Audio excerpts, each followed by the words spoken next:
Hola, buenos días a todos. Empezamos ya con la parte del criterio de caja. Vamos a realizar esta presentación organizada en dos bloques o en dos apartados. En un primer bloque haremos un esquema con el desarrollo normativo que se ha realizado de este criterio de caja.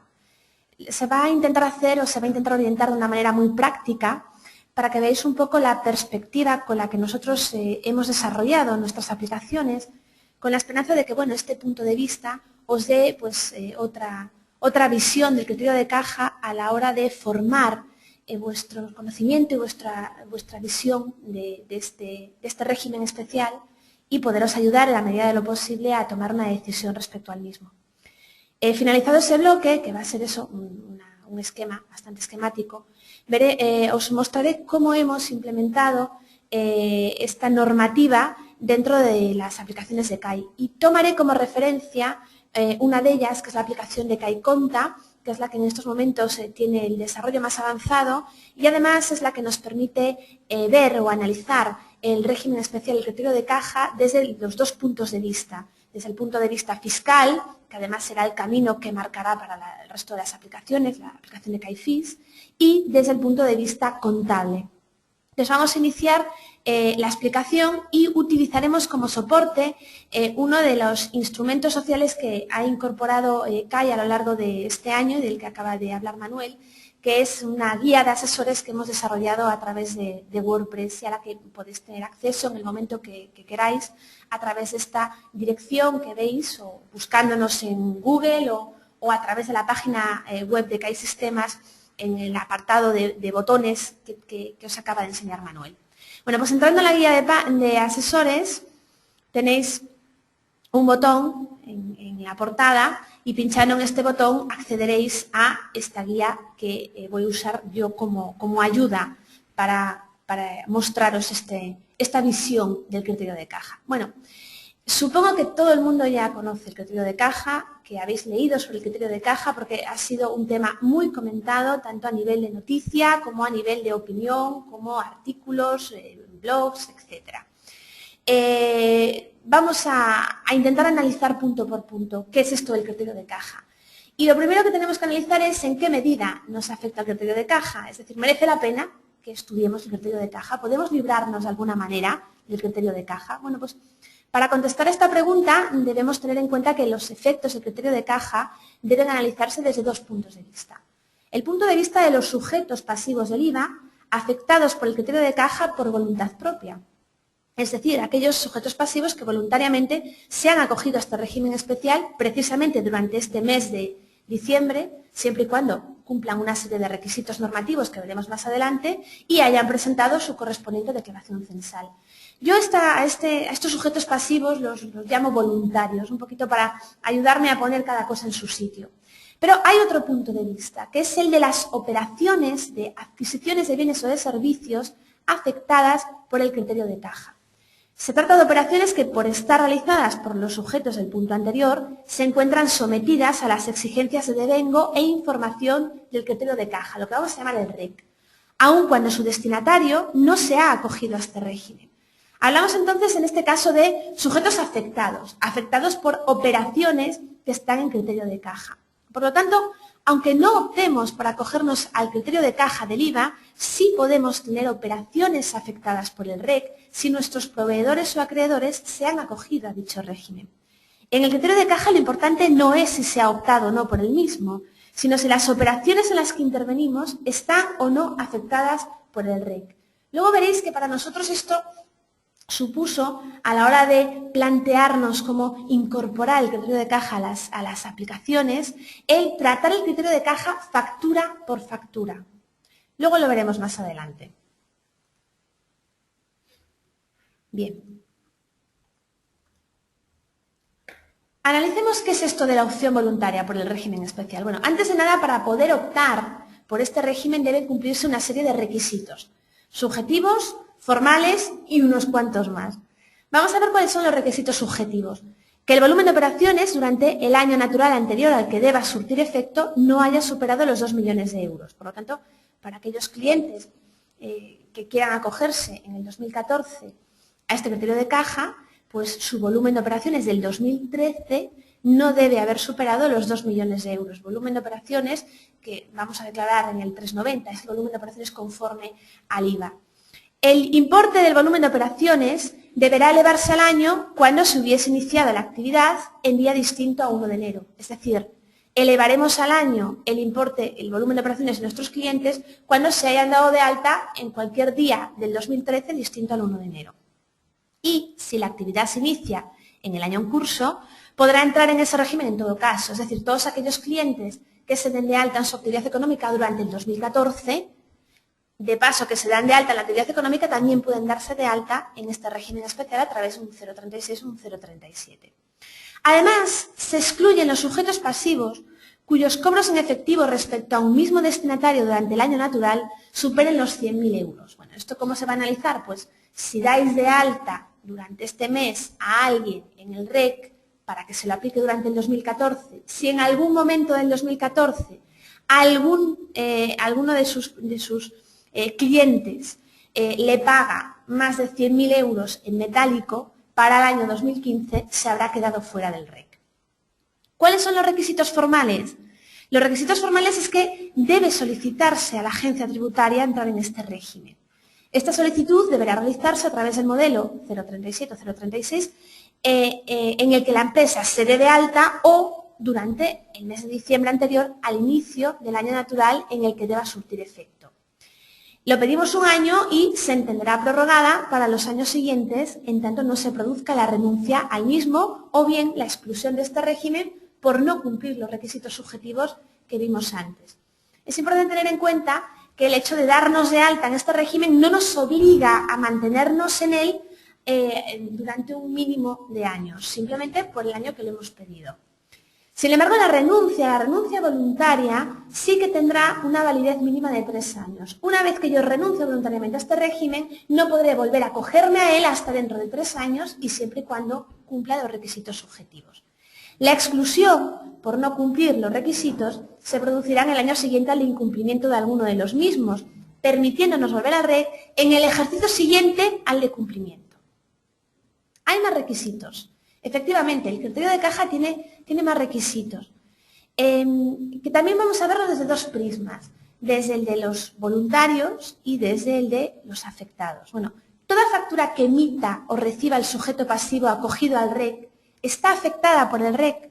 Bueno, aunque en principio la respuesta es afirmativa y en la mayoría de los casos la respuesta es afirmativa, debemos tener en cuenta que en todo caso una factura que documente alguna de las siguientes operaciones no estará afectada por el REC, ya que estas operaciones siempre se mantendrán dentro del criterio de devengo general, en el artículo 75. ¿Y cuáles son? Pues las operaciones acogidas a los regímenes especiales, simplificado, de la agricultura, ganadería y pesca, del recargo de equivalencia, de oro inversión y también los servicios prestados por vía electrónica. Las entregas de bienes exentas, las cuales son exportaciones de bienes, operaciones asimiladas a las exportaciones, exenciones relativas a las zonas francas, depósitos francos y otros depósitos, exenciones relativas a regímenes aduaneros y fiscales y en las entregas de bienes destinados a otro Estado miembro. Tampoco las adquisiciones intracomunitarias, tanto de bienes o servicios, estarán dentro del REC o afectadas por el REC. En los supuestos de inversión del sujeto pasivo, tampoco. Y tampoco las importaciones y las operaciones asimiladas a las mismas, ni los autoconsumos de bienes y servicios. Es decir, cualquiera de estas operaciones, aunque estén realizadas por un sujeto pasivo acogido al REC, no estarán sometidas a las normas de devengo del REC. En relación al otro punto de vista, en relación a los afectados, ¿cuándo una factura recibida por un no acogido al REC está afectada al REC? Bueno, esto es bastante sencillo porque toda factura emitida por un sujeto pasivo acogido al REC y por lo tanto afectada al REC tiene que contener una mención en el documento. En esa factura debe aparecer régimen especial del criterio de caja o factura afectada por el régimen especial del criterio de caja. Por lo tanto, toda factura que reciba un sujeto pasivo no acogido al REC que contenga esta mención estará afectada por este régimen y, por lo tanto, no se devengará hasta el momento en que este sujeto pasivo pague esa factura y, por lo tanto, será en ese momento cuando podrá deducirse la cuota soportada por esa factura.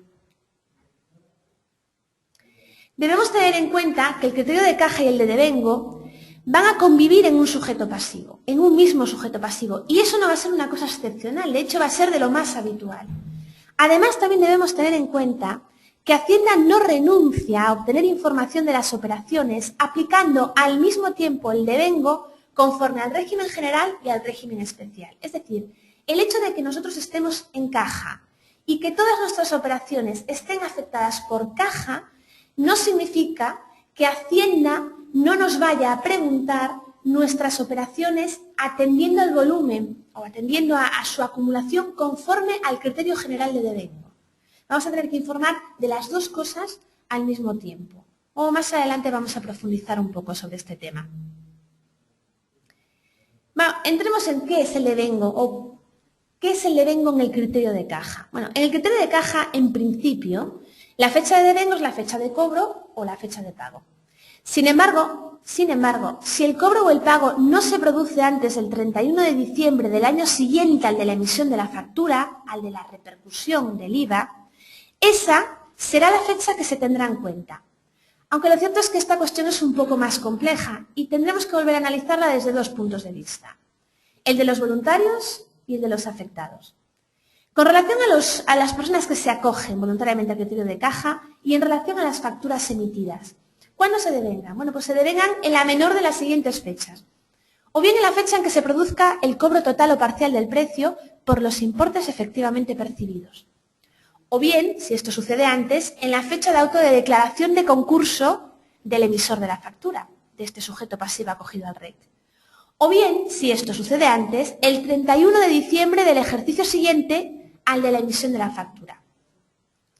En el caso de las facturas recibidas, el nacimiento del derecho a deducir, es decir, el inicio del plazo de los 4 años para poder deducirla, se produce en la fecha que ocurra antes también, la fecha en la que se paguen, o bien, en caso de recibir una factura rectificativa, si a mí me están rectificando una factura, esa factura que estoy rectificando se devengará en la fecha de la rectificativa, o bien en la fecha de autodeclaración de concurso, bien del emisor de la factura, o del propio sujeto pasivo, o bien a 31 de diciembre del ejercicio siguiente al de la emisión de la factura. Esto desde el punto de vista de los voluntarios. Desde el punto de vista de los acogidos, es decir, ¿cuándo se va a devengar? ¿Cuándo voy a poder deducir el IVA soportado en las facturas recibidas cuando yo no estoy acogido al criterio de caja, pero sí que la factura está afectada? Pues es más o menos el mismo esquema que vimos antes para las facturas recibidas de un voluntario. El nacimiento de derecho a deducir, el inicio de los 4 años para la deducción, se produce en la fecha que primero se dé, en la fecha en la que se pagan. Si hay una factura rectificativa que rectifica, esa factura rectificada se devenga en el mismo momento de la factura rectificativa o en la fecha de autodeclaración del concurso del sujeto pasivo del emisor de la factura recibida. O bien a 31 de diciembre del ejercicio siguiente al de la fecha de emisión de factura. Si os fijáis, el último día o la última fecha que se puede dar es la de 31 de diciembre del ejercicio siguiente. Más allá ya no hay devengo posible, ya se ha devengado todo, por mucho que se cobre con posterioridad o se rectifique con posterioridad. Bueno, en principio hay un concepto que está claro, parece que aquí hablamos de cobrar y de pagar, luego pasan otras cosas, pero parece que lo troncal es si se cobra o si se paga. Pero ¿cuándo se cobra una factura y cuándo se paga una factura? Bueno, pues realmente esto la norma no lo dice, da por sentado que el concepto de cobrar una factura es fácil de fijar, pero sí que a través de las preguntas frecuentes de la agencia tributaria y a través de la opinión que se ha vertido en la web por muchos especialistas en el tema, hemos podido extractar diferentes situaciones en relación al cobro de una factura. Bueno, si hay una transferencia bancaria, ¿cuándo se ha cobrado la factura? Pues a fecha de valor del abono en la cuenta bancaria del que cobra. Sin embargo, si el cobro se realiza a través de remesas bancarias en gestión de cobro o a través de cheque, pagaré o letra de cambio, pues un poco lo mismo, a fecha de valor del abono en la cuenta bancaria del acreedor, con independencia de la fecha de vencimiento, en el caso de hablar de un pagaré o de una letra de cambio.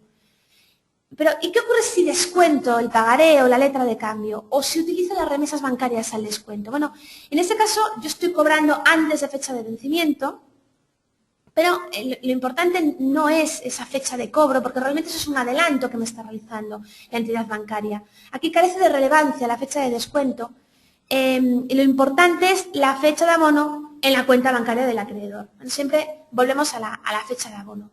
Pero hay otra complejidad añadida. ¿Y si lo que estamos haciendo es usando los sustitutos del cuaderno 19? Porque sabéis que el cuaderno 19 y lo que es ahora los modelos de adeudamiento SEPA nos permiten, pues eso, anotar un cargo en la cuenta de nuestro deudor. Vale, en principio dice, bueno, pues a fecha de anotación de ese cargo, pues es cuando nosotros estamos cobrando. Sí, pero hay un problema. Y el problema es que hay unos plazos en los cuales se puede producir una cancelación, una devolución. Bueno, pues, ¿qué ocurre con esos plazos? Bueno, pues para esta cuestión todavía no hay respuesta. Lo único que sabemos es pues, cómo se va a gestionar esto a partir del año 2014. Sabéis que con el 2014 todo el tema del SEPA va a entrar en vigor y con el SEPA hay dos modelos de adeudamiento, que es el adeudo directo SEPA Core, que funciona de una manera parecida a nuestro actual cuaderno 19, en el que hay un plazo de hasta 8 semanas en las que nos puede el banco comunicar que ha habido una devolución. Y luego hay otro sistema que es mucho mejor, pero está más limitado, que es el adeudo directo SEPA B2B, en el caso de que la operación se realice entre profesionales, entre empresarios, y siempre que previamente haya la emisión o la formalización de una orden mandato de domiciliación entre emisor y deudor, en la que se especifique específicamente, que se diga que se acepta la operativa B2B, la renuncia se reduce a 2 días. Esto sería estupendo, pero no tiene por qué ser lo habitual. Y inicialmente no va a ser lo más habitual. Entonces, ¿qué ocurre con estos plazos de devolución? ¿Qué ocurre si yo doy por devengada e ingreso a la Administración Pública a través del 303, estando en criterio de caja, ingreso un IVA y luego 2, 3, 4, 5, 6 semanas después me entero que realmente el ingreso se ha echado para atrás, que no me han pagado, que el deudor no ha aceptado el pago? ¿Qué ocurriría ahí? Tengo que rectificar el 303, me lo dan ya por devengados como acto ya consumado. Bueno, como no lo sabemos, es una cuestión que os apuntamos. Os dejamos aquí un link para ver más información sobre los adeudos directos SEPA, un poquito para que tengáis información. Hay una información muy completa, es un portal divulgativo sobre el SEPA, donde pues, os informan sobre los mandatos, sobre plazos, sobre funcionamiento, sobre entidades adheridas, donde esté funcionando ya, etcétera. La otra cuestión es cuándo se paga una factura. Bueno, esto es más fácil de saber, porque el pago es algo que depende de nosotros. Sabemos cuándo pagamos, sabemos cuándo nos han cargado la transferencia bancaria y sabemos si la vamos a devolver o no. Por lo tanto, es relativamente sencillo. Si hay transferencia bancaria es la fecha de valor del cargo y si es a través de remesa bancaria o cualquier otro medio, la fecha de vencimiento. Fijaros que puede haber discordancias entre fechas, es decir, de mi cuenta puede haber salido el dinero el día 1 y llegar a la cuenta de mi acreedor el día 2 o el día 5. Bien, ¿qué quiere decir esto? Que se van a devengar en momentos distintos. El soportado parece que va a ir antes y el repercutido después. Bueno, eso es una cuestión que entendemos que Hacienda asume, porque así es el funcionamiento del tránsito bancario. Entonces, cabe esa posibilidad de que haya fechas diferentes y que incluso esas fechas estén tan al límite en los plazos que generen que unos ingresen o deduzcan en un trimestre y otros ingresen en el trimestre siguiente o en el mes siguiente. Pero bueno, entendemos que eso Hacienda lo asume y no habría problema. Otra cuestión de tipo formal que también da muy de lleno con el criterio de caja es cómo se confeccionan los libros registro. Esto genera muchas dudas porque si vosotros leéis la normativa, lo que dice es que se asentarán las facturas expedidas y recibidas igual que se asientan ahora, supuestamente cuando tú emites la factura o cuando la recibes, pero dice que a medida que se vayan cobrando se irá completando esa información. Bueno, eso a nivel práctico es muy difícil de visualizar porque tú tienes un listado y lo tienes ya impreso. ¿Y cómo completas eso? No hay manera de hacerlo, ¿no? Bueno, la solución que nosotros creemos que es la más correcta y que es la que hemos seguido en las aplicaciones es esta. Os vamos a describir paso a paso lo que hacemos. En el caso de facturas recibidas afectadas por el criterio de caja, aparecerán en la fecha de sumisión, aparecerán registradas, hayan o no hayan sido cobradas, mencionando que esa factura, que esa operación se ha efectuado conforme al régimen especial del criterio de caja.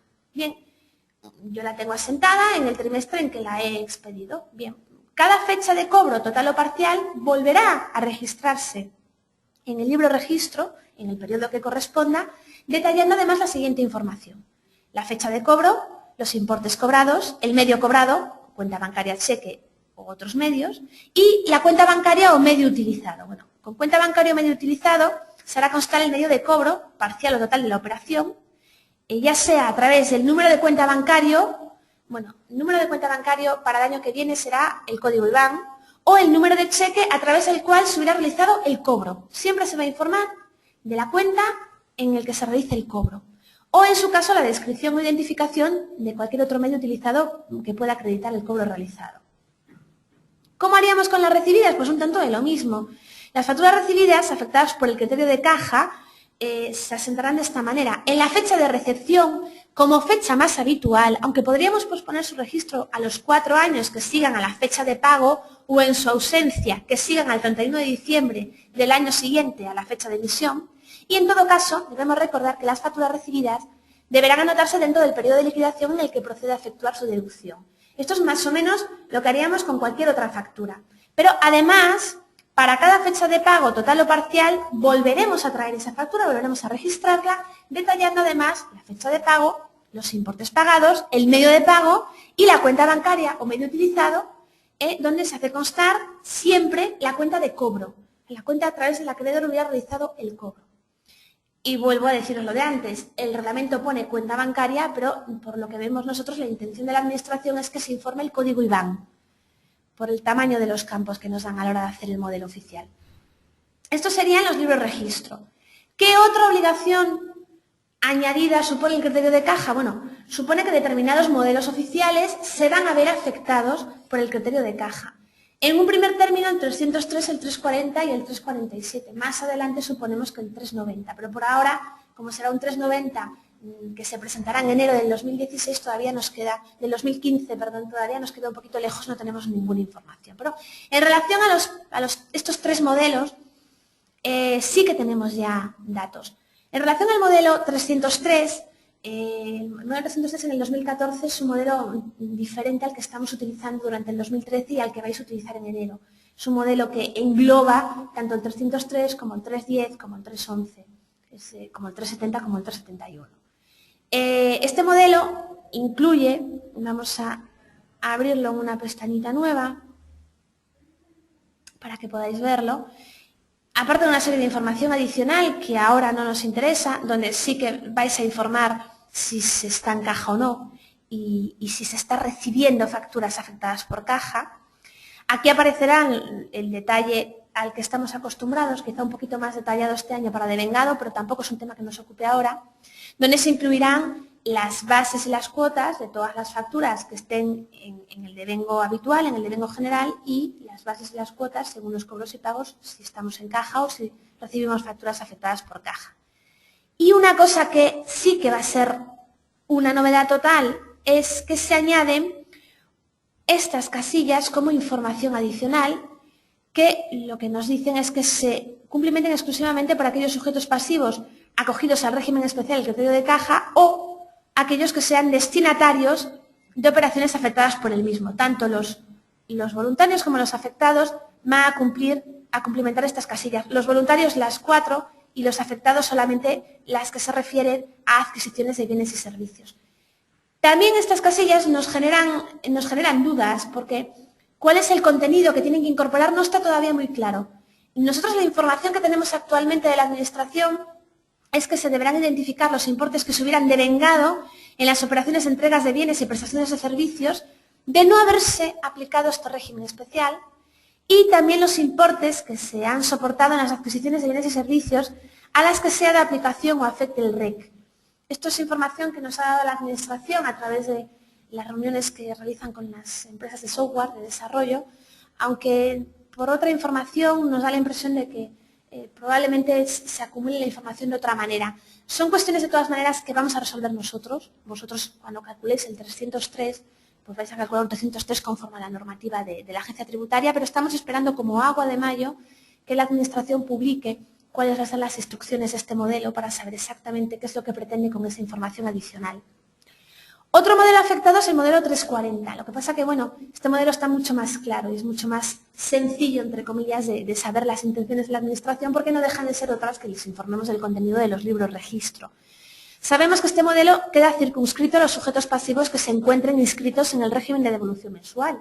Pero si estos sujetos pasivos, además, están en el criterio de caja o, sin estarlo, reciben alguna factura afectada por el criterio de caja, deberán dar la misma información que antes os comentaba que se daba en los libros registro, fecha de pago, importes pagados, medio de pago o, si están en el REC, fecha de cobro, importes cobrados, medio de cobro, etc. El modelo 347 en el año 2014 tendrá un plus de complejidad que afectará tanto a los que hayan optado por este régimen como a aquellos que reciban facturas afectadas, ya que ambos deberán declarar separadamente las operaciones devengadas conforme al criterio de caja del resto de operaciones y, además, también deberán declararse estas operaciones aplicándoles el criterio de devengo del artículo 75 y el general, el de toda la vida, como si dichas operaciones no estuviesen afectadas por el régimen especial. Lo que os comentaba antes de que Hacienda, aun estando en el criterio de caja, no va a renunciar a preguntarnos nuestro volumen de operaciones con un determinado operador, siguiendo o fingiendo que estuviéramos en el criterio de devengo. Se suaviza esta carga de trabajo por el hecho de que la información no se va a presentar de forma trimestralizada, sino que se va a realizar en cómputo anual.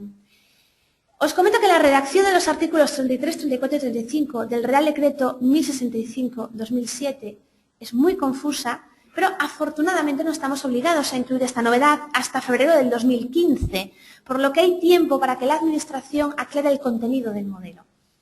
En febrero del año 2014 estaremos presentando el 347 del 2013, que también tiene sus propias novedades y su propia casuística, pero todavía el criterio de caja no será un elemento a tener en cuenta. Y por último, lo que os voy a comentar es una serie de apuntes finales, de cuestiones que nosotros pues, nos han llamado la atención o que nos gusta que tengáis en cuenta y que barajéis a la hora de formar vuestra opinión sobre el criterio de caja o sobre lo atractivo o poco atractivo que sea para cada uno de vuestros clientes. Bueno, en primer lugar, se trata de un régimen especial que puede afectarnos, aun cuando no optemos por su aplicación, obligándonos a la gestión de sus requisitos formales y de cálculo. Por lo tanto, vuestras aplicaciones tienen que estar actualizadas para poder tratar el criterio de caja. No es algo que se pueda llevar de forma manual o que podamos ignorarlo. Y un poquito, permitidme la gracia, pues hemos reinterpretado las siglas del IVA y la hemos llamado pues impuesto de voluntarios y afectados en lo que se refiere al criterio de caja. A la hora de plantearnos la oportunidad de acogernos al criterio de caja, es importante que tengáis en cuenta que este criterio debe entenderse como un aplazamiento sin intereses, por cuanto existe un devengo legal que se impone aun cuando no hay cobro o pago, y es el que se debe devengar siempre el 31 de diciembre del ejercicio siguiente. Este criterio de caja no es tan puro, no es tan simple como el criterio de caja que, por ejemplo, podáis estar usando para aquellos profesionales que por IRPF se hayan acogido al criterio de caja para declarar sus actividades económicas, donde es un criterio de caja puro y duro, es decir, usted no integra en la base imponible del IRPF hasta que no cobra y no deduce hasta que no paga, y no hay ningún plazo ni está sometido a ninguna consideración adicional. Aquí en el IVA hay un montón de requisitos y un montón de operaciones que te excluyen de caja o un montón de supuestos que te pueden excluir de caja o, lo más artificioso que ya sea, el tema del devengo legal obligatorio a 31 de diciembre, hayas o no hayas cobrado, hayas o no hayas pagado. A la hora de valorar a quién le puede resultar atractivo este criterio de caja, bueno, yo he leído mucho sobre a quién le puede resultar atractivo. Por ejemplo, a las empresas que tienen como principales clientes a la administración pública, por la tardanza de pago de la administración pública. Aquellos profesionales que vengan aplicando el criterio de caja en el IRPF, bueno, pues porque equiparas los devengos, casi siempre van a estar equiparados, y ya que estás comprobando y necesitas acreditar ante la administración los cobros y los pagos para IRPF, bueno, pues ya lo haces también para IVA. O incluso, bueno, pues para aquellos sujetos pasivos que solo trabajen con particulares, o que trabajen para sujetos pasivos que no tienen derecho a deducir IVA, pues por estar en una prorrata cero. Se oye bastantes personas que podrían resultar interesantes, aunque bueno, también es cierto que también hay que valorar el hecho de si de cuánto demoran los clientes en pagar. Por ejemplo, si eres un notario, si eres un registrador y hasta que el cliente no recoge, en el momento en que el cliente recoge tu servicio, tu labor, ya te están pagando, pues a lo mejor el criterio de caja no tiene ningún sentido. Y además, y por eso pongo aquí esta admiración, existen determinados puntos del régimen legal que opino, y esto es una opinión personal, que necesitarían aclaración por parte de la Administración, cuando no una regulación más específica. Y os los voy a apuntar porque a mí me llamaron la atención. El primero es el procedimiento para el cálculo de las bases y cuotas en los pagos parciales. A ver, la forma de cálculo de la parte de cuota de IVA y la parte imponible, la base imponible de cada pago parcial, sobre todo cuando una factura tiene más de un tipo impositivo o incluso cuando tiene retenciones, puede generar algunos problemas técnicos, ¿no? Parece que lo lógico es que los cálculos se realicen de forma proporcional, siendo este el sistema que menos desviaciones va a ocasionar entre lo ingresado por uno y lo deducido por otro, pero incluso aplicando un criterio proporcional se puede aplicar ponderando por bases tipos impositivos, se puede hacer directamente en base al peso que tiene el porcentaje de la cuota de IVA. Hay problemas con redondeos porque vamos a dividir, vamos a multiplicar cantidades con decimales. Se pueden dar muchas desviaciones. Para nosotros esto fue una de las cosas que primero nos llamó la atención porque era lo que más de lleno nos daba como software que tiene que calcular esas bases y que tiene que calcular esas cuotas. Además, otra cuestión es el tema del devengo legal a 31 de diciembre. Al margen de todo lo que se ha comentado y que podéis haber leído seguro de que va a generar más costes administrativos, que vais a tener que controlar mejor el tema de cobros y pagos, que va a generar más tiempo de trabajo, hay otro punto que desvirtualiza un poco el criterio de caja y que le resta atractivo, que es eso, que se devenga 31 de diciembre sí o sí. Y precisamente este punto se está cuestionando. Hay voces que ponen en cuestión la legalidad de este aspecto, es decir, la compatibilidad de este aspecto de la regulación que ha regulado el Estado español con la directiva comunitaria. Y se basan en una sentencia del Tribunal, de la Comunidad Europea, que no voy a entrar en él, pero que os apunto y que ya os comento que en el apartado noticias de esta web, de esta guía de asesores, hay un link donde se os linka un artículo que a nosotros nos parece muy interesante y del que se ha hecho eco determinados autores sobre hasta qué punto en algún momento la Administración se puede encontrar con que este devengo legal no es tan legal, ¿no? Y el último aspecto que a mí también me chirría mucho y que tiene que ver además con este 31 de diciembre es las modificaciones de las bases imponibles. Sabéis que existe un régimen legal recogido en el artículo 80, y en concreto en el artículo 84, que permite al sujeto pasivo modificar las bases imponibles cuando un crédito resulte incobrable, cuando una factura resulte incobrable. Está sujeto a una serie de requisitos y uno de los requisitos es precisamente que se debe dejar un plazo de tiempo entre el devengo de la factura y el momento de rectificar la base imponible. Y ese plazo es de 6 meses si la persona que no paga no es gran empresa o de 1 año en caso de que estuviéramos ante una gran empresa. El problema es que, claro, si a mí no me pagan, en principio no se devenga. No se devenga salvando por el 31 de diciembre. ¿Qué supone esto? Supone que yo tengo que esperar desde el devengo legal 6 meses para poder rectificar la factura. Lo que implica que yo tengo que adelantarle un dinero a la Administración tributaria, aun a sabiendas de que ese dinero ese IVA lo voy a rectificar y que por lo tanto es un dinero que pago hoy sabiendo que dentro de 6 meses va a resultar un ingreso indebido. Os lo pongo con datos, con un ejemplo de fechas para que lo veáis más gráficamente. Si yo estoy en caja, estoy en el criterio de caja, emito una factura el día 2 de enero del 2014 a una pyme y pasa todo el 2014 y el 2015 y yo no consigo cobrarla. ¿Vale? Y yo inicio las actuaciones, yo inicio el proceso para poder cobrar la factura, mi gestión de cobro, ya sea requiriéndola notarialmente o ya sea demandando a través del juzgado. Bueno, llega el 31 del 12 del 2015 y si tengo la mala suerte de que esta empresa no me paga y ni siquiera se me ha metido en un concurso de acreedores, porque si se mete en un concurso de acreedores sí que me permite actuar antes, pero no se ha metido en un concurso de acreedores, llega el 31 del 12 del 2015 y esta factura automáticamente se devenga. Llega enero del 2016 y yo tengo que presentar el 303 del cuarto trimestre y tengo que pagar el IVA de esa factura. debo esperar hasta el 1 de julio del 2016 para rectificar la factura, porque el devengo se produce a 31 del 12 del 2015 y yo tengo que esperar 6 meses. A partir del 1 de julio yo puedo emitir la factura rectificativa, comunicársela a mi cliente, al cliente que no ha pagado, y acto seguido presentar una comunicación a la administración a través de un modelo que será un modelo nuevo, que todavía no está publicado, que es el modelo 952. Pero he tenido que esperar todo ese plazo. Imaginaros, si yo hago el ingreso el 31 del 1 del 2016 y yo estoy en trimestrales, no podré compensar las cuotas indebidamente repercutidas en la autoliquidación hasta octubre del 2016. Eso dilata mucho los plazos. Cierto es que estos plazos existirían igualmente en el caso de que yo no estuviera en criterio de caja y que probablemente dispondría de mi dinero menos tiempo que el que dispongo estando en caja. Pero aún así, todo se convierte como muy artificial, como plazos muy venidos, muy dilatados, lo que va a generar probablemente olvidos o problemas a la hora de controlar esta información. Bueno, pues con esto yo daría por terminada el primer bloque de esta explicación. Y ahora voy a entrar en el segundo bloque. ¿Cómo hemos llevado nosotros, CAI Sistemas, estos argumentos o esta normativa o este esquema a nuestras aplicaciones?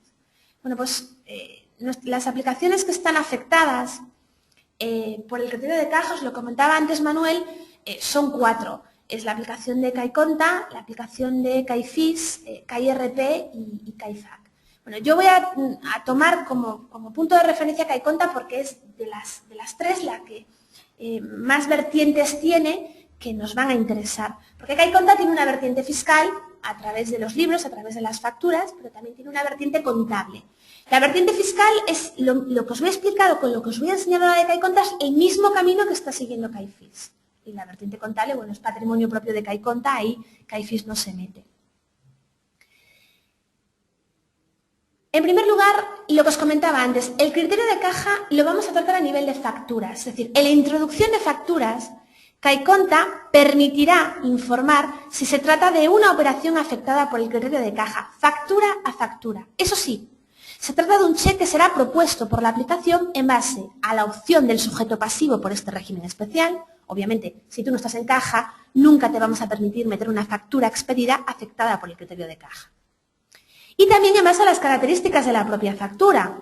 Por ejemplo, si tú recibes una factura, aun estando en caja, y esa factura es por una inversión del sujeto pasivo, o genera una inversión del sujeto pasivo, o es una adquisición intracomunitaria de bienes, tampoco te vamos a marcar que esté afectada por el REC, porque es uno de los supuestos excluidos del régimen especial del criterio de caja.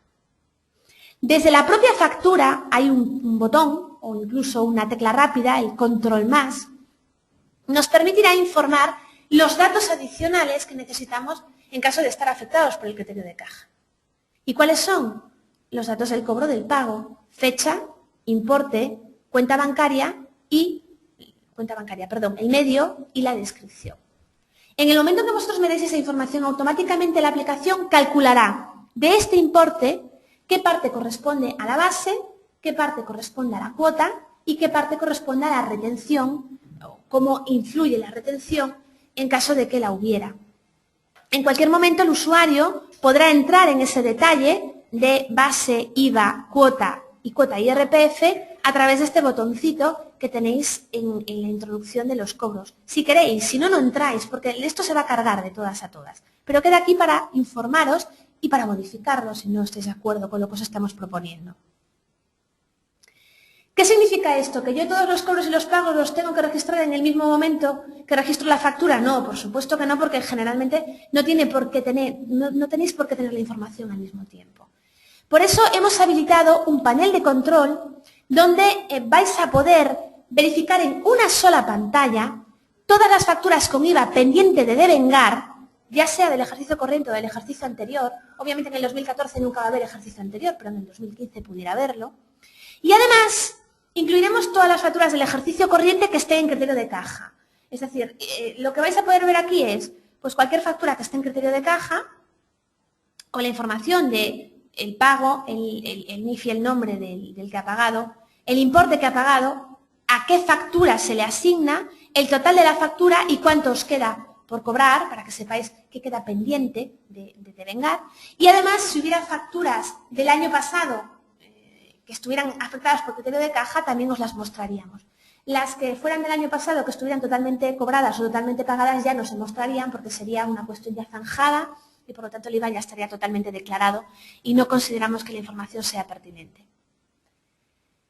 ¿Qué más os vais a encontrar en la aplicación? Bueno, el listado de liquidación del modelo 303. Aquí no os vais a encontrar ninguna novedad en relación a lo que tenéis que hacer vosotros. Vais a encontraros novedades en relación al contenido, porque Taiconta controlará los devengos de las facturas en base al régimen de devengo que les sea aplicable y, en caso de ser aplicable el REC, acumulará los cobros y pagos efectuados. Y además incluirá las nuevas casillas que os comentaba antes del 303, de las que todavía tenemos un poquito de dudas sobre su contenido, pero incluirá esas nuevas casillas calculadas automáticamente. Por lo tanto, por ahora, si os fijáis, lo único que os vamos a pedir es que nos digáis si ese señor o ese profesional o esa empresa está en caja, que nos digáis si cada una de sus facturas está en caja o no, aunque el programa lo propondrá por defecto, y que nos digáis qué han cobrado y qué han pagado, sin más. ¿Cómo confeccionaremos los libros de registro? Bueno, os comentaba antes cómo lo íbamos a hacer. El libro oficial en principio llegaría hasta aquí y lo que hacemos es respetar la norma reglamentaria, es decir, cuando recibamos la factura aparecerá sentada y aparecerá sentada marcada de alguna manera como operación REC. Y a medida que vayamos realizando cobros o pagos, se añadirá esta información adicional que se mostrará por meses, por trimestres o por años, dependiendo del tipo de listado que queráis obtener, donde aparecerá la información de la fecha de cobro, el importe cobrado. A mayores añadiremos el detalle de la base y el detalle de la cuota, para que el listado sea lo más transparente posible, el medio de cobro y la cuenta bancaria. Y como añadido, para que no os volváis locos con el criterio de caja, os detallaremos desde este listado cuáles son las operaciones devengadas conforme a la regla general de devengo, desglosada por tipo impositivo, cuáles son los importes cobrados en operaciones a las que les sea de aplicación o afecte el régimen de caja, también desglosado por tipos, y del resultado de la suma de base-base y cuota-cuota obtendremos lo que realmente va al 303, lo que va a este apartado del 303, al régimen general. Entonces tenéis la información totalmente detallada para que sepáis cuáles han sido los argumentos o cuáles han sido las bases y las cuotas utilizadas por la aplicación de CAI a la hora de calcularos vuestro modelo 303. Y esto que os estoy enseñando sería exactamente lo mismo en la aplicación de Fiscal. Evidentemente, en Fiscal no tenemos ese listado de liquidación porque tenemos el modelo 303, que para el caso es lo mismo. Pero vais a tener lo mismo, detalle por factura, el mismo detalle de cobros, el mismo detalle de bases y cuotas y el mismo panel de control de devengos según caja. El otro aspecto del criterio de caja es el tratamiento contable. ¿Cómo vamos a tratar contablemente, los apuntes contables, el tema del REC? Bueno, el ICAC todavía no ha dicho nada y no sabemos si llegará a decir algo, pero sí que sabemos, por expertos y por sentido común, que lo más probable es que lo que se haga es el uso de cuentas puente en el registro contable de ventas y compras. Bueno, si volvemos otra vez a la factura, en la introducción de facturas, el usuario deberá utilizar cuentas puente para contabilizar la deuda o crédito por IVA con Hacienda Pública. Y siempre y cuando la operación esté afectada por REC. Si no está afectada por REC, seguirá usando las cuentas que venimos usando siempre para registrar el IVA repercutido y el IVA soportado.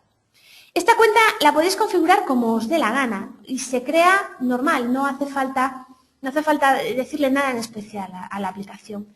Pero sí que, para que os aprovechéis lo máximo posible de la automatización del programa, os aconsejamos que utilicéis el cuarto dígito de las cuentas como elemento diferenciador de otras cuentas de IVA. Por ejemplo, si para vosotros la 4770, punto lo que sea, es Hacienda Pública IVA repercutido, pues la 47712334, punto lo que sea, sería vuestra cuenta puente de Hacienda Pública IVA repercutido pendiente de devengar o no devengado. Esa cuenta es la que tenéis que cargar, esta cuenta puente, en las facturas afectadas por REC. E incluso si vosotros tenéis algún tipo de, si utilizáis predefinidos, lo que podéis hacer en los predefinidos que asignéis a las cuentas de los proveedores que estén en caja o que sepáis que estén en caja, pues le asignaréis ya esta cuenta puente. ¿Qué hará la aplicación con esta cuenta puente? Utilizarla para la regularización automática del IVA. La regularización automática del IVA ya se incluye en el programa, en las versiones avanzadas, desde el apartado de apuntes contables. Y bueno, ahora lo que hemos hecho es completarla, porque este asiento automático de regularización se realizará pues, una vez informada la aplicación de cuáles son las cuentas puente. Para eso se generará una tabla de equivalencias automáticamente por la aplicación, siempre que sigáis ese bien hacer de reservarnos el cuarto dígito de las cuentas contables referidas a Hacienda para diferenciarlo de las cuentas que no son cuentas puente.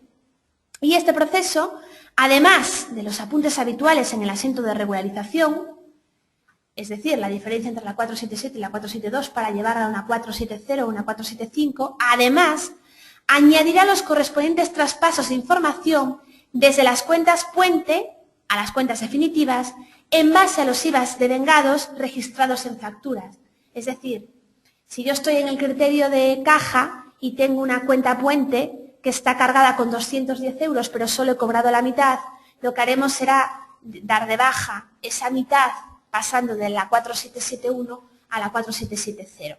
Entonces, realmente el proceso sería tan sencillo como generar el asiento de regularización, entrar en la tabla de equivalencias, dejar que el programa te cargue las equivalencias, verificar que son correctas y una vez verificado, aceptar el asiento de regularización y el proceso se completaría sin que en principio vosotros tuvierais que hacer ninguna revisión previa, aunque obviamente las revisiones siempre deben hacerse.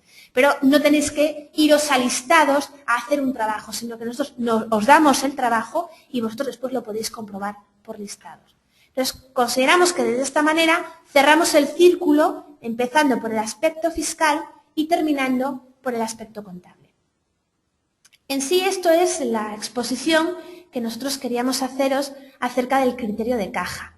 Lo que os comentaba al principio, toda la exposición se ha hecho a través de un soporte, que es la guía de asesores, que es otro proyecto que hemos iniciado para intentar facilitaros vuestra labor de asesores.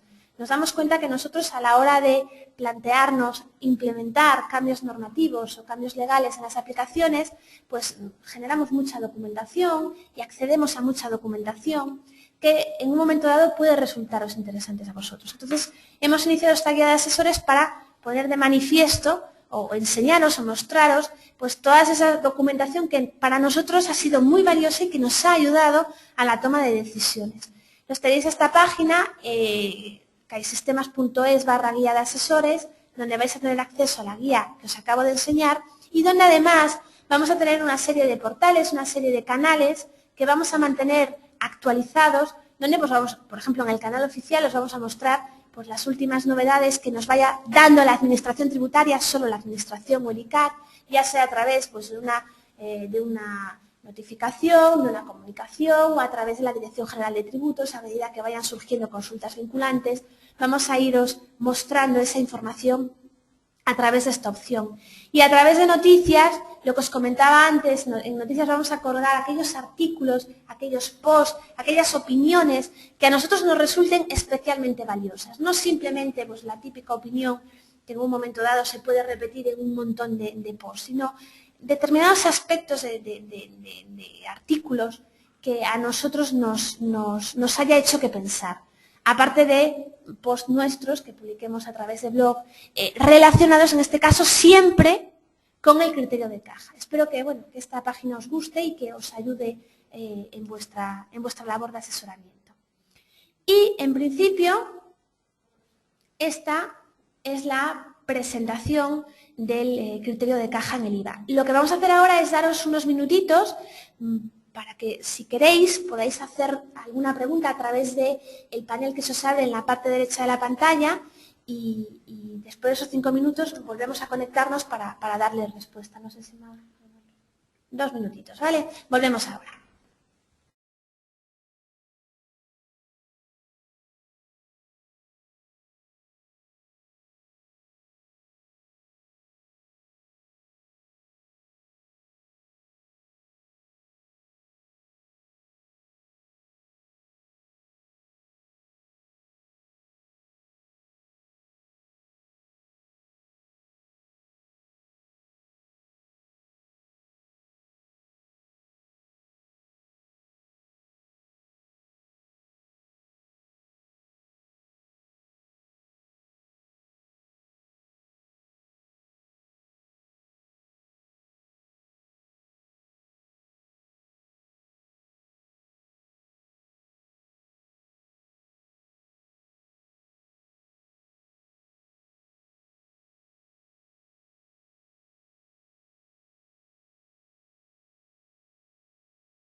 Bien, ya estamos aquí. Vamos a empezar con las primeras preguntas. Marcos nos pregunta cómo va a ser el tratamiento en los programas de CAI para las facturas recibidas afectadas por el RIC.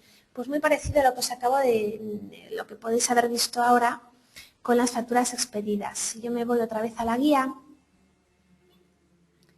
fijaros, aquí el ejemplo era con una expedida, pero lo mismo sería para una recibida. En las facturas recibidas también va a aparecer un cheque afectada por el REC, guión IVA. Si tú estuvieras en el criterio de caja, por defecto siempre te aparecería marcada o habitualmente te aparecería marcada, salvo que la factura fuera del tipo que te excluye, como por ejemplo una adquisición intracomunitaria de bienes. Y en caso de que no estés en el criterio de caja, por defecto siempre te va a aparecer desmarcada, pero en el momento en que tu cliente reciba una factura que haga la mención de que esa factura está afectada por el criterio de caja, tendrías que venir aquí a marcarla.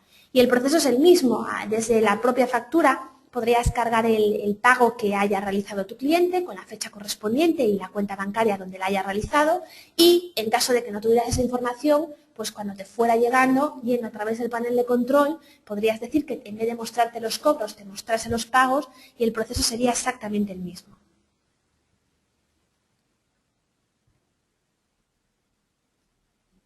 Bien.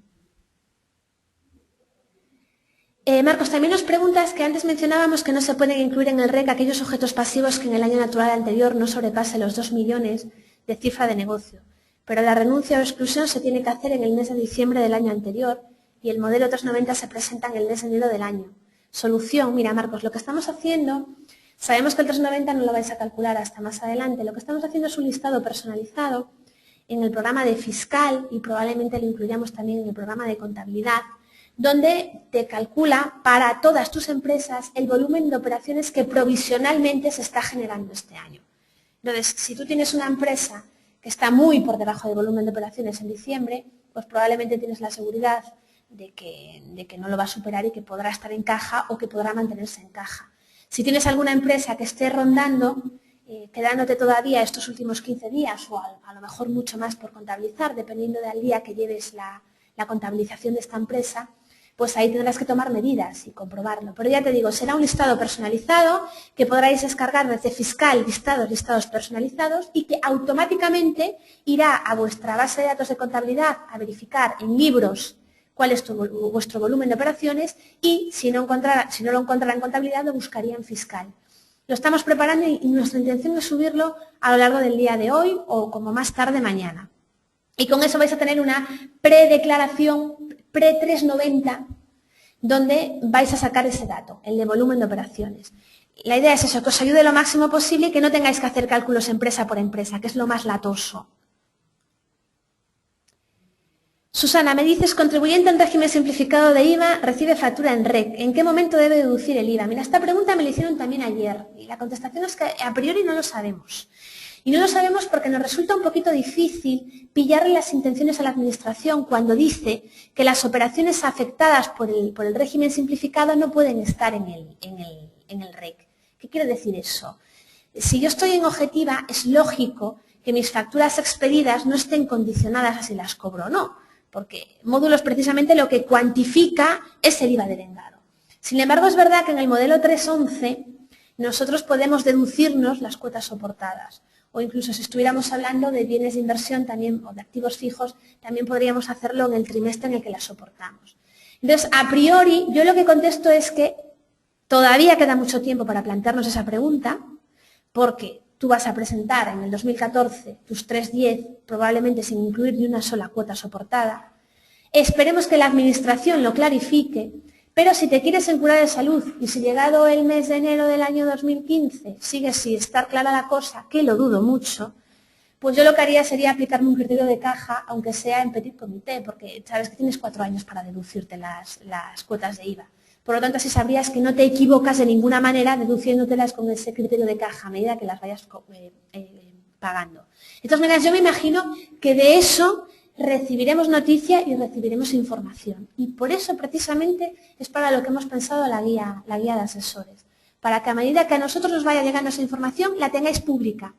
Pero bueno, es una duda que yo también tengo y que me gustaría resolver, pero que yo a priori me aplicaría un criterio de caja mientras no tuviera la seguridad de que también las facturas recibidas están fuera del ámbito del REC.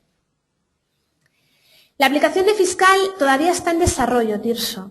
Mira, nuestros planes son que os vamos a facilitar la aplicación de contabilidad la primera quincena del mes de enero y la aplicación de fiscal, como hacemos siempre, a finales de enero o a principios de febrero. Esos son nuestros planes. Entonces, fiscal todavía está en desarrollo y no os podemos enseñar nada. Pero va a hacer exactamente lo mismo que Caiconta, salvando el aspecto contable, que efectivamente no lo vamos a hacer porque nosotros no trabajamos con cuentas contables.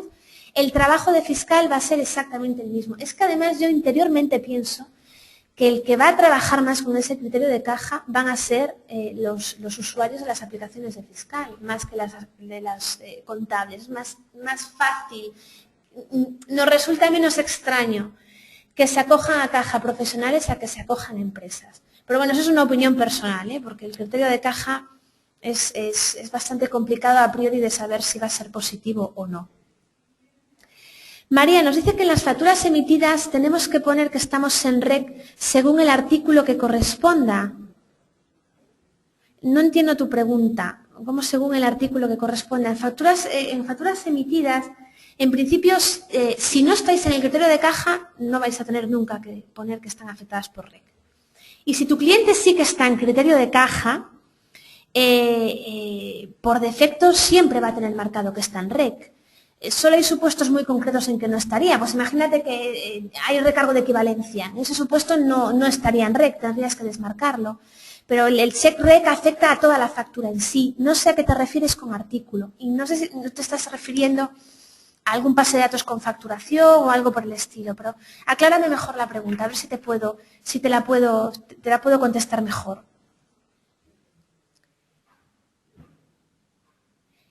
José Manuel, nos dices, los cobros y pagos reflejados en el registro de una factura ¿quedan contabilizadas en las correspondientes cuentas contables de clientes o proveedores? No. En principio, no. En principio, no. En principio, no, y te explico por qué. Pues porque no necesariamente lo que apuntes en cobros y pagos de REC es un cobro y un pago. Por lo que os comentaba antes, el 31 de diciembre tú puedes tener la necesidad de apuntar que lo has cobrado o que lo has pagado y sin embargo que todavía no te haya entrado el dinero. La pantalla de cobros y pagos tenéis que verla como una pantalla de devengos de IVA. No es un gestor de cobros y pagos, por lo menos a priori no lo va a ser, salvo que las cosas vayan por otros derroteros y al final la administración aclare mejor cómo va a funcionar esto. Pero en principio no es un gestor de cobros y pagos, sino un gestor de devengos. En el futuro ya veremos cómo va la cosa. Depende de lo claro o lo oscuro que veamos el tema, sí que podremos plantearnos ir un poquito más allá. Pero en principio esos cobros y pagos se llaman así porque es la nomenclatura que usa el reglamento, pero deberíamos llamarle devengos de IVA.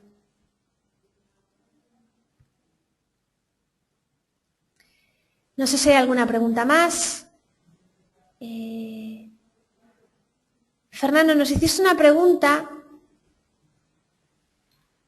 Aquí está. Llegado el 31 del 12 de 2015, la aplicación cargará automáticamente a efectos el cálculo de IVA a las facturas todavía no cobradas. Lo estamos valorando, Fernando.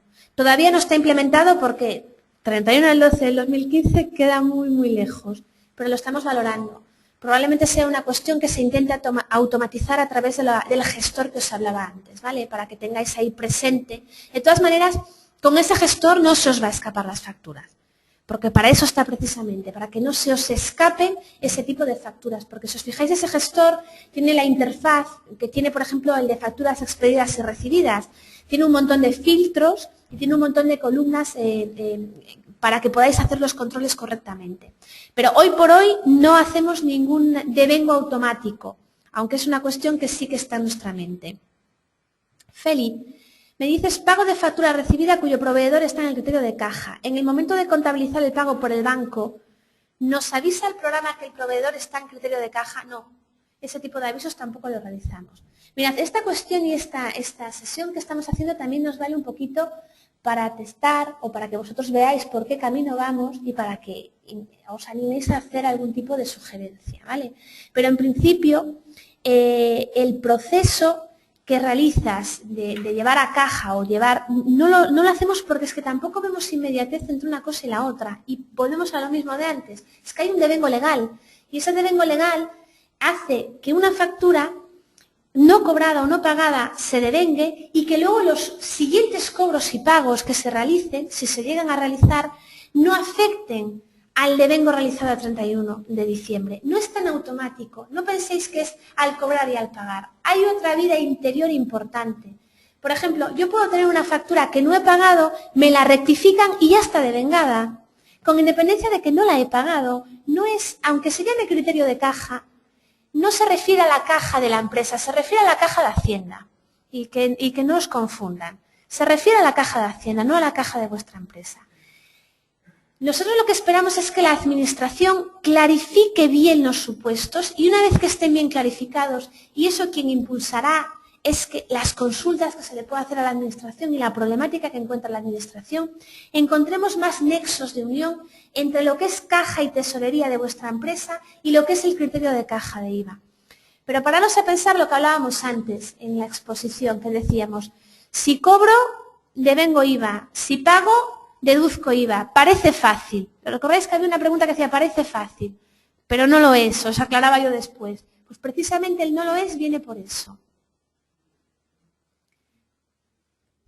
De todas maneras, sí que veis esas pantallas, podéis entrar en ellas.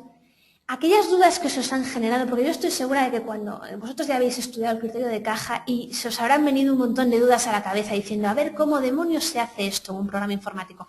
Pues mirad lo que llevamos hecho. Si veis que vuestros temores están a salvo, bien, y si veis que algún temor que teníais no lo está, hacednoslo llegar, para que sepamos realmente en la práctica qué es lo que os da miedo a vosotros y qué cobertura os podemos dar nosotros, ¿vale?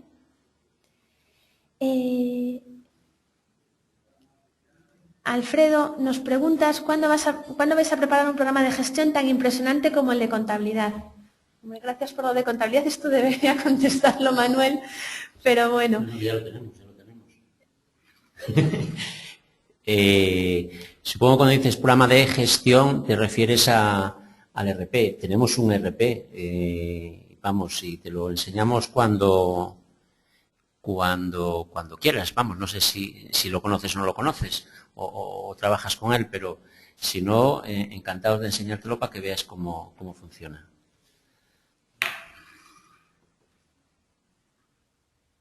¿Alguna pregunta más en relación a lo expuesto, ya sea el criterio de caja o de las novedades que se explicaron al principio?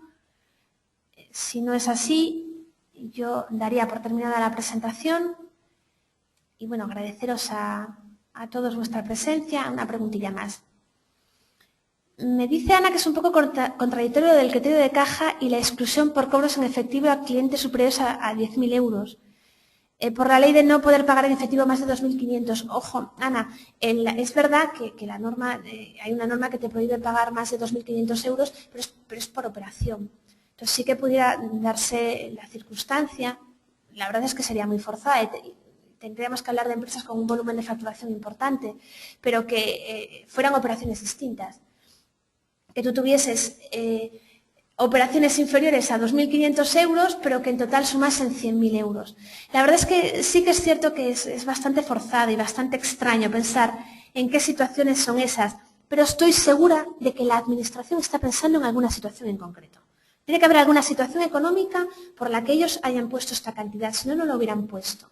Entonces, algún sector de actividad, a lo mejor sí que esté. Se antoja también un poquito difícil por el hecho de que están excluidos todos los que facturan más de 2 millones de euros en volumen de operaciones. Pero probablemente sí que hay algún supuesto en el que tuviera en mente el legislador para hacer esa limitación. Pero bueno, sí que es un poco contradictorio y chirría un poco también esa limitación.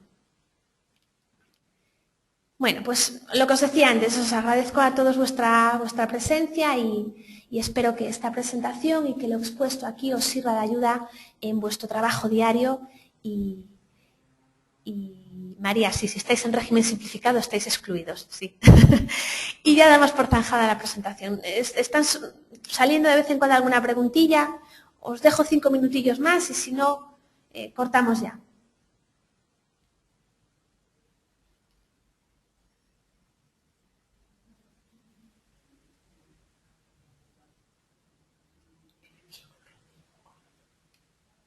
Bien, si queda alguna pregunta más en el tintero, enviándola por correo electrónico. Sabéis que mi dirección de correo es caifis@caisistemas.es y yo se la tramitaré o la contestaré yo, se la tramitaré a la persona que pueda contestarla. Muchas gracias por vuestra atención y hasta pronto.